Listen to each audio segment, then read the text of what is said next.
Hello, my fellow travelers. Thank y'all for tagging along on this journey with a vertical farming researcher, aka me, William Gleason. So right now we are finishing up our data collection and data analysis period, and there have been a lot of exciting new discoveries, especially on my behalf and on my peers' behalf as well.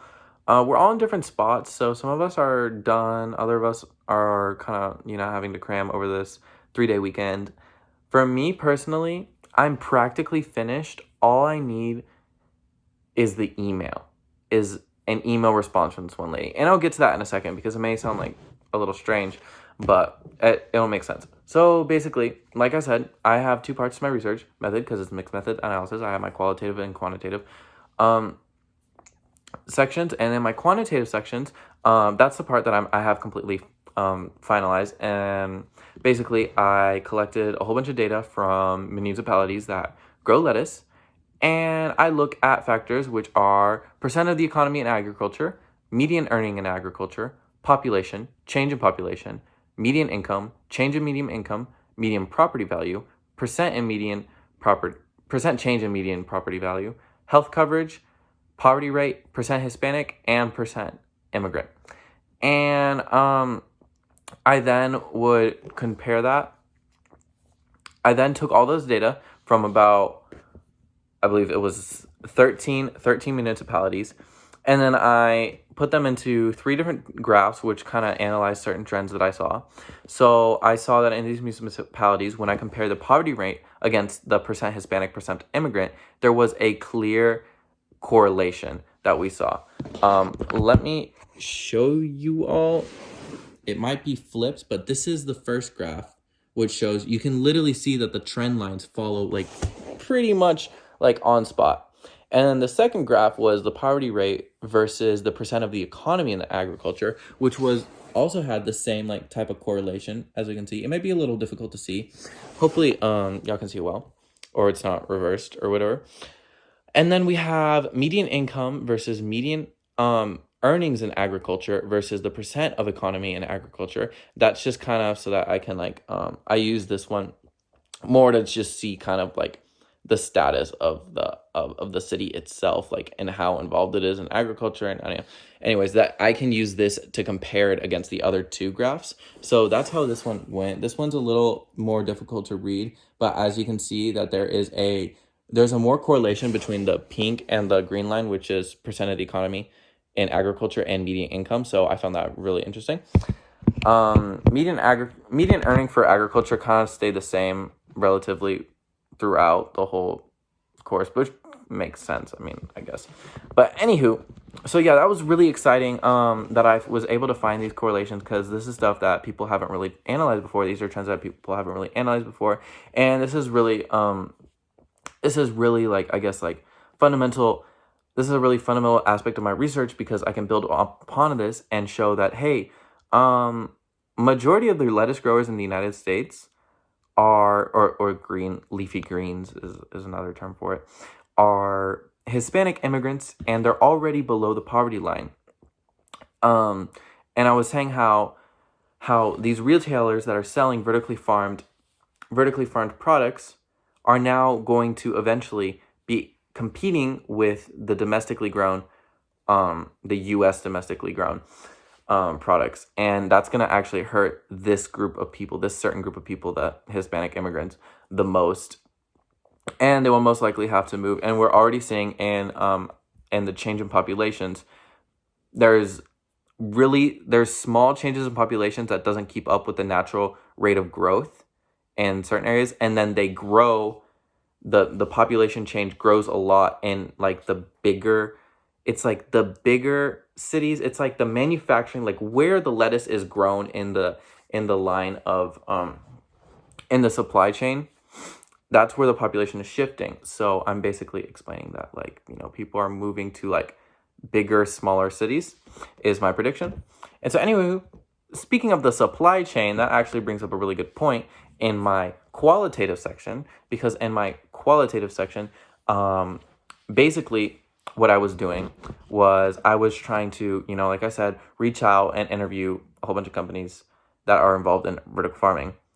Let's just say only one reached out to me back. Exciting. Really disappointed. I really did try on this one, like trying to find like a whole bunch of contacts, and no one really cared. I mean, probably because like I'm a high schooler, whatever. So, anyways, I was referred to this one lady in Aero Farms. And Aero Farms, I was actually really happy that it was Aero Farms that contacted me, because Aero Farms is like the biggest company when it comes to vertical farming out there. So I was like, you know what? Who cares about the other irrelevant ones? Like, I got Aero Farms. I am blessed to receive something. And I did. I took what I was given. And so the marketing director, that's who I was referred to, was like, okay, so we have like a whole series where like a whole bunch of high schoolers like asked us and like interviewed like for like our interview series on IGTV. So like I literally had to go to Instagram. I spent like 3 days in class listening to Instagram videos. But these videos were so long. There were like 24 videos, and they were like about like 10-minute average. So yeah, and then I had to like take notes and stuff. So it took a while. Anywho, did not find a lot of information on it, although I was able to find something really interesting. That it was basically the CEO talking about how his goal is to break up the supply chain, because what's happening in America, he basically explained that we have a centralized process for food.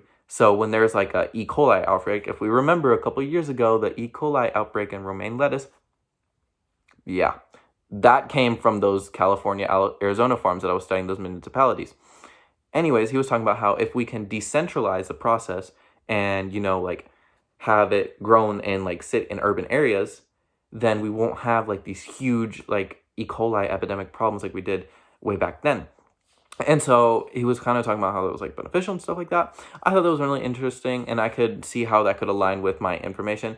And then they also discussed how they hold a competitive advantage over these greens that are grown in California and Arizona, because these greens are shipped, thousands of miles, which means they have to be frozen. When you freeze, like when you freeze vegetables and stuff like that, they lose a lot of nutritional value. So, and taste. So basically, they have a whole bunch of studies showing that like their vertically farmed greens actually have a lot more nutritional value and a lot more taste to them. And so yeah, we're definitely gonna see some shifts and trends, new trends. That's what I'm gonna be analyzing and writing about. But basically, like I said, is that like I would ask her additional questions. I basically said I had like a more like, I guess like what they were saying like aligned with my research, but I needed like a really like direct answer. And so I basically said like, what is y'all's prediction on what's gonna happen to these areas, these like California, Arizona? What's gonna happen to these people when y'all hold a competitive advantage over it? And then I asked, and when do you expect that competitive advantage to come? So like how long will these effects take? So yeah, that's pretty much like where I am in my research. So like I'm practically done, just waiting for this girl to respond to me. She usually takes like a week, and it's been like 4 days. Anywho, so it's gonna come eventually. I do know that. She was very nice to me, very polite to me, and I'm expecting something. So then after that, I'm just on to the next stage, what we're gonna do in AP research. I am not sure. I know we're gonna be writing our papers soon. We're gonna learn how to write those section of papers. I'm gonna probably have to edit my literature review, because what I would be studying in my gap changed a little bit based on the data that I was able to find in municipalities. I'm gonna add some things. I'm gonna subtract some other things, if you know what I'm saying. I need to sit down and look at that. I probably do this over this weekend and maybe the week, since school might be canceled because of snow. I don't know if that's gonna happen or not. But anywho, yeah, that was pretty much my past, I believe, 3 weeks that have been going on. Definitely have learned a lot. Definitely learned how to. I've actually been really like on task and on time. I was really worried that like in my independent section that I wouldn't be on time, but I've actually like been pretty on it, and like I'm on time. So I'm really proud of myself for that. But anyways, I encourage y'all to be on time when y'all do y'all's and to do y'all's original research, so that y'all will be willing to succeed.